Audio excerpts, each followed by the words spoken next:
বন্ধুরা জানো আজকে বিপত্তারিণী পুজো। জায়গায় জায়গায় মন্দিরে সব বিপত্তারিণীর পুজো হচ্ছে। যাই হোক, আমি আজকে কলকাতায় গেছি।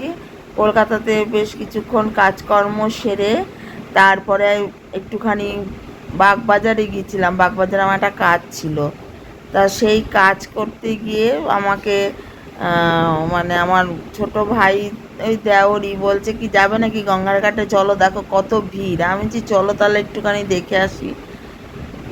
এত ভিড়, এত ভিড়, ঢুকতে পারলাম না। প্রথমত কিছুটা গিয়ে ফিরে চলে এসেছি। গঙ্গার ঘাটে কোনো ক্যামেরা করতে দিচ্ছে না, পুলিশ ভর্তি, যার জন্য গঙ্গাটা তুলতে পারিনি। দূর থেকে একটু আবছা আবছা তুলেছি।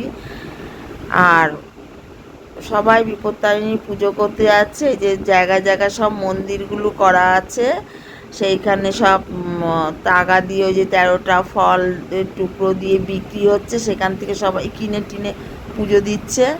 এই একটু দেখলাম, ঘুরে টুরে দেখে আস্তে আস্তে আমি আমার বাড়ির দিকে রওনা দেবো।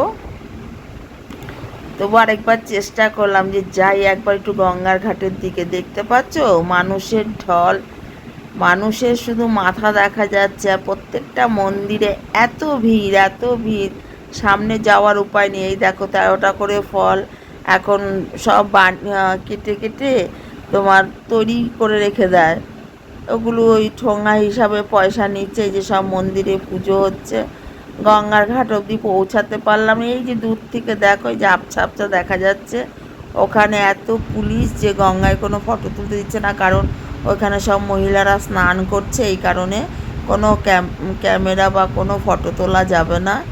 তা যাই হোক, দূর থেকে গঙ্গা দর্শন করলাম, নমস্কার করে মায়ের সব মন্দিরগুলোতে ঘুরে আমাদের যে কাজে গেছিলাম সেই কাজ সেরে এবার ফেরার পালা, ফিরছি।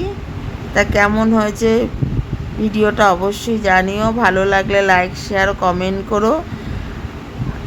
আজকে একটা শনিবার বিপত্তারিণী পুজো, আবার সামনের মঙ্গলবার একটা, কারণ বিপত্তারিণী পুজো দুটো করে পড়ে বছরে, একই সপ্তাহের মধ্যেই শনিবার আর মঙ্গলবার। তো দেখো কত মানুষ, সবাই পুজো দিতে গেছে, গঙ্গায় স্নান করে এসে তারপরে পুজো দিয়ে সবাই বাড়ি ফিরবে। আর এখানেই তৈরি করা একদম তাগা কিনতে পাওয়া যায়, সবাই কিনে নিচ্ছে। ভালো লাগলে ভিডিওটা তারা লাইক কমেন্ট করো। মা সব মঙ্গলময়, সবার বিপদ মুক্ত করো, সবাইকে ভালো রেখো সর্বদা, কারোর কোনো ক্ষতি যেন না হয়। সবাই ভালো থাকুক মা, তোমার কাছে সবাই এসেছে কষ্ট করে পুজো দিতে, সবার পুজোটা সার্থক হোক, যাতে সামনের বছর আবার খুশি খুশি মনে সবাই পুজো দিতে আসতে পারে। এর চেয়ে তো আর কিছু চাওয়ার নেই। চেনা অচেনা, কাছে দূরে সবাই যেন ভালো থাকে এবং মঙ্গল থাকে। মা তোমার কাছে এটুকুই চাওয়া পাওয়া। তার সাথে আমার সন্তানদেরও ভালো রেখো, ওরা যেন ভালো থাকে, সুস্থ থাকে মা। আর কিছু চাওয়ার নেই তোমার কাছে আমার। সবাইকে ভালো রেখো, তুমি মঙ্গলময়। তোমার নামে এত বিশ্বাস করে যখন সবাই পুজো দিচ্ছে, সবার বিশ্বাস যেন নষ্ট না হয়, সবাই যেন ভালো থাকে, এইটুকুই চাওয়া তোমার কাছে। আর কি বলবো, এই একটুখানি এদিক ওদিক সব দোকানে ঘুরলাম, ঘুরে টুরে ভেবেছিলাম একটু গঙ্গা জল আনবো, আনতে পারিনি। আমি যেতেই পারলাম না গঙ্গার ঘাটের দিকে, এতটা ভিড়। তারপরে তো পুলিশ মামাদের আছেই।